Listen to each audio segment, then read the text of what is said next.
to take this, here's what I'd like to know, what I'd like to pursue next is, what do we need, A, and B, what is intellectually tenable at this stage in the scientific discoveries cannot be unknown, and the horrifying experience of the 20th century cannot be unlived and should not be forgotten. Okay, two quotations. George Washington, and this is coming to you, George Washington farewell address, reason and experience both forbid us to expect that national morality can prevail in exclusion of religious principle. National morality. He's talking about an old-fashioned idea, virtue. Tom Holland in Dominion. In the ancient world, quote, even skeptics who scorn the possibility that a fellow mortal might truly become a god were happy to concede its civic value, close quote. Whether you believe in Christianity or not, all three of you grant that that is our moral, those are the moral waters we swim in. Do we need to behave as if it were true? How do you sustain the kind of civic virtue that everybody senses a decent society needs? Well, so this is the question that Nietzsche, whose writings were given by the German government to soldiers marching to the Western Front, that he has posed most kind of challengingly, I think. And essentially, he is saying, can you have Christian values, Christian ethics, Christian morality without Christian belief? And his take, which has been very, very influential on me, is that communists, socialists, liberals, Nietzsche was particularly contemptuous of the English-speaking brand of liberalism, are essentially Christians manqués. They think that they have cast off Christianity, but they haven't really. And Nietzsche's great parable is that God is dead, that his corpse lies in a great cave, but that the corpse is so enormous that it continues to cast shadows, and these flicker and change, and we continue to see them. But that in the long run, this will generate convulsive process of change. And to be honest, that prophecy came true in the Third Reich. It came true much faster than he thought. And I think the shock of that was so great for us that in a way, Nazism served to create a new mythology. So if you like, the shadow that is flickering on our current cave is actually the shadow of God that's flickering on the shadow of flickering on the cave is a Nazi one. And rather than the devil now we have Hitler, rather than hell we have Auschwitz.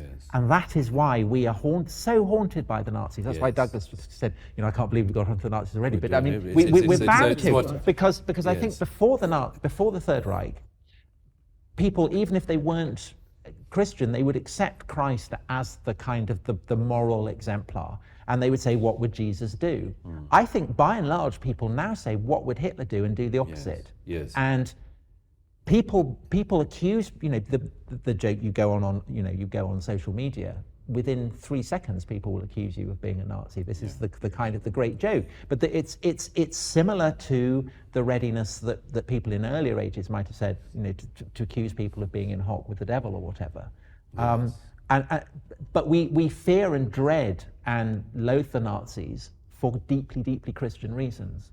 Because the question that none of us ever really pause to think is, well, what was so wrong with what the Nazis said? What's so wrong with being racist? What's so wrong with trampling down the weak?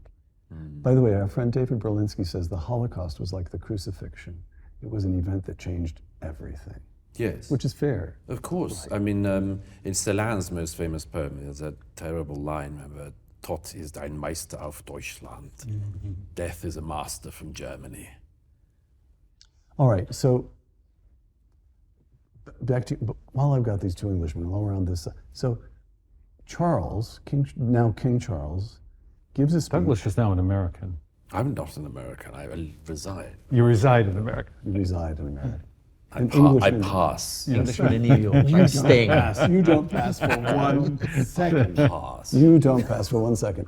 Charles, King Charles, it is the year 2022, and the evening his mother dies, the evening of the day on which he has become king, he gives an address to the nation in which he speaks about the special relationship of the crown to the Church of England, in which his own faith resides.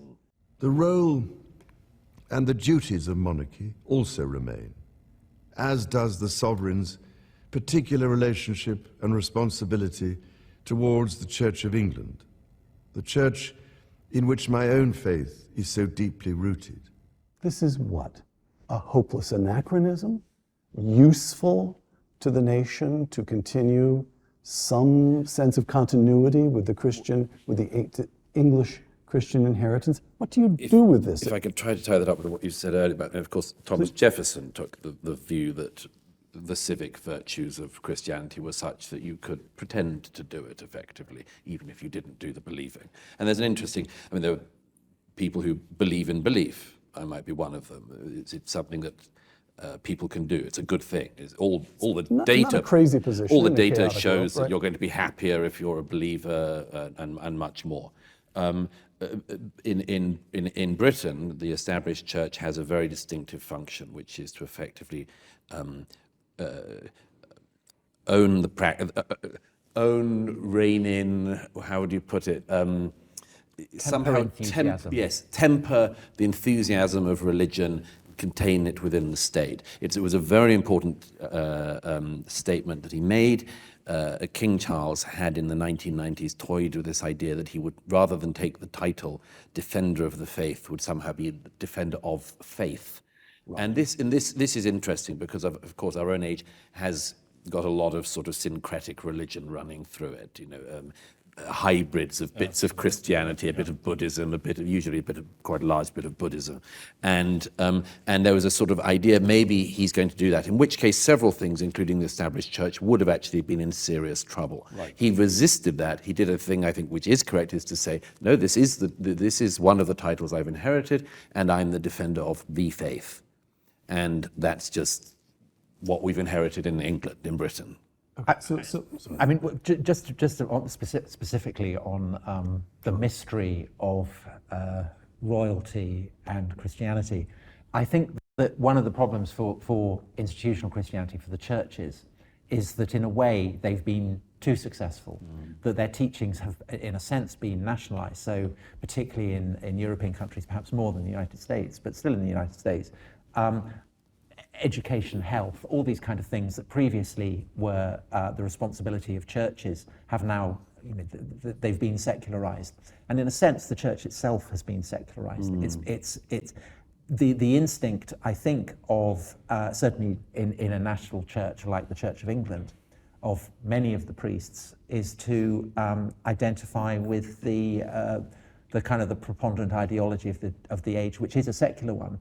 My own personal feeling is that that's a terrible mistake, and that Christianity is nothing if it's not spectacularly odd, if the strangeness, the weirdness, the mystery is not given space to breathe. And that comes across so beautifully in your writing, Tom. Well, but so it struck me. The preface of your book it really is jarring, because if you swim in Christian waters and you forget just how odd it is. How odd it is. But it struck me very powerfully with the funeral of the Queen, that people were being touched by the strangeness of it, by the sense that the Queen was anointed. This is a ritual that goes back 1,000 years in England, but ultimately goes back to ancient Israel, to David and to Solomon. Yes. And people felt themselves touched and moved by something strange that they didn't understand. And it was a rare moment where a sense of the weird was allowed to enter into the very heart of the state, and people were stirred by it. And I think that it would be a terrible mistake for the new king if he, if presuming he wants the monarchy to survive, and indeed the Church of England to survive, if he was to stint on the element of the strangeness within the coronation. I think he should absolutely play it up. But I've got a very quick observation as well, if I may. I completely agree with what Tom just said. There's a specific difficulty for Christians, which in certain other religions doesn't exist. And let me give an example. It's Judaism. Some years ago, I said to a rabbi friend, an Orthodox rabbi friend, I said, would you, a rather rude question, but I said, would you agree that many people who come to your synagogue do not believe in God? And he said, most, I'd have thought. And I said, well, what lesson do you draw from that? And he said, This year in the UK, 98% of British Jews will be celebrating the holy days. Now, I say that because in Christian terms, there are reasons why Jews can be practicing without being believing. And there was a debate There are a lot about of bishops who would believing take that and deal. belonging. Well, yes, but what does it mean to be a Christian who wants Christian tradition to continue, but cannot go to the church or thinks other people can go for them? All right. Well, this is what I appreciate about these two gentlemen so much, is that they both have this deep appreciation of the importance of Christianity and genuine belief in God. And at least in Douglas's case, can't quite get themselves over the line to belief. I don't quite know where Tom stands on that, but I'm used to engaging these very angry atheists who hate Christianity and hate belief in God. But in a piece I did for the Jerusalem Post last summer, eulogizing the great physicist Steven Weinberg, I talked about this, that there was the old new atheists, the Richard Dawkins, and Weinberg was one of them, Sam Harris and Christopher Hitchens. But there's a kind of new atheist, people who authentically lament the loss of Christian belief in the Christian, of a theistic foundation, a Judeo-Christian foundation for our culture, but authentically also can't themselves come to belief. And I have hoped that my own work might open up that discussion in a new way, because we've inherited all this baggage from the Enlightenment and the rise of scientific materialism, figures like Darwin, Marx, and Freud from the late 19th century who so shaped the worldview of the 20th century.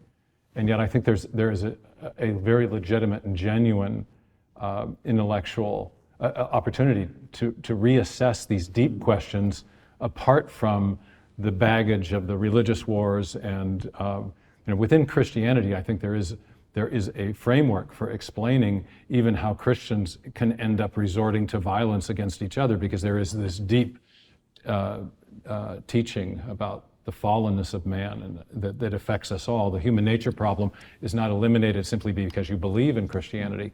But on the other hand, I think the materialists lack the intellectual framework to account for the extraordinary evidence that we have of design in the universe and of for the creation of the universe, and these fundamental questions that we have assumed science has already adjudicated are, I think, being reopened by discoveries that have frankly shocked us. And even Richard Dawkins has acknowledged this. Last summer he talked about he was knocked sideways with wonder at the discovery of the digital signal, or the digital processing of information inside cells. It was not anything he expected from his blind, pitiless processes. Stephen, let me hit you. Yeah. And I feel bad for Stephen, in this clip and throughout this interview process. It seems that he's trying to get into the conversation, but it seems that Peter is directing most of his questions and queries to, Douglas and to Tom. So let me start off with what Stephen was talking about, give him some credit and some due, and then go back to some points that were made by Douglas and Tom. So Stephen is arguing from the fact that as his conversion basically into Christianity, or let's say reversion back to it to strengthen, his resolve in Christianity, he starts talking about these new age atheists like Hitchens and Dawkins and Sam Harris and others. And he basically says that they sort of lament, or maybe they're sort of apologizing or apologetic in terms of Christian tradition, Christian values, Christian theism, but they just can't quite bring themselves to fully become a believer in the Christian faith, which is fine, which is okay. But he talks about that even they get, in his, I'll use my terminology, starstruck. Even they, when they see some scientific discovery, or there's something that's just so absolutely perfect and precise and concise, that is being, that is, you can see and feel and think about and touch in the real world, but you have no idea as to its inner mechanism and how it works so precisely and so perfectly that if just one thing were off, one tiny mechanism was off, it's not going to function properly. I mean, take a look, as he was talking about the digitalization, the messaging within the DNA cells, and how the communication process needs to be perfectly fine-tuned by nature or by God. But they can't bring themselves to say that there's a creator out there that's in charge of doing this, that's in charge of everything, and that nothing is in charge of the creator. They can't get past that point. That has to come, folks, on faith. Whether you're a Christian, whether you're Jewish, whether you're Muslim or Buddhist or Taoist, that has to come from faith. That there is an ultimate being, a creator out there that was created, that nothing, it was just there. You've got to wrap your head around that, which is what these New Age atheists can't do, which is what is now being taught to school children, which is why you have an erosion of the faith, especially in Western democracies and the United States of America. In Western countries, it is not happening within the Buddhist faith as much. It's not happening within the Hindu faith as much. It's certainly not happening within the Islamic faith. No, but when Christian faith, in Christianity, it certainly is, because of the separation of church and state. And so when Douglas and Tom are talking about that you've got the Church of England, which is just sort of, I guess I'd say, it's just the architecture that you, from the outside, you look and you say, wow, that's a beautiful piece of work. The stained glass windows are gorgeous. The paintings, the statues are absolutely brilliant. They're amazing pieces of work. They're beautifully crafted. And it's pristine. Let's just look at it from afar. We don't want to enter into it. We just want to see it from afar, which is what Douglas was referring to with the rabbi, saying that 98% of British Jews, they're going to be celebrating the holidays. They might not do anything the rest of the year, won't go to a synagogue, won't do anything else that would be considered Jewish tradition, but for the holidays, they're there. That's just like Muslims who go to Friday prayers. Don't do anything else during the month, but they're there for Friday prayers. Or they're there celebrating the Eid, just like a lot of Christians. Celebrate Christmas, celebrate Easter. But you know what? The other 50 weeks out of the year, they're not in church. So this is what's happening, folks, especially within the Western faith, with the Judeo-Christian tradition, Judeo-Christian religion, Judeo-Christian philosophy, what do you want to call it? It is being slowly, things are happening in terms of where it's just to try to get people to come back to the faith is very, very difficult. And then with the advent of social media and these new age atheists and people being taught this and children being taught this at at the secular level, that there is no creationism, there is no God. It's all, there's a way to explain it without a creator. And so you've got this thing happening at an early level with children. Not enough faith or religion is being taught to them even at home. Where are they going to go to? Anyways, folks, we hope you enjoyed watching this video, seeing these three great men back and forth, just to let you know you're watching the Dr. Nasser Shake Show. I'm your host, Dr. Nasser. If you haven't done so already, we'd love for you to subscribe to the channel, like, share, and follow us. Check out our video links above and below. Share your thoughts as well in the comments. My final thought is always, when you're right, you're right, and when you're left, you're wrong. Until next time, folks, take care and stay safe.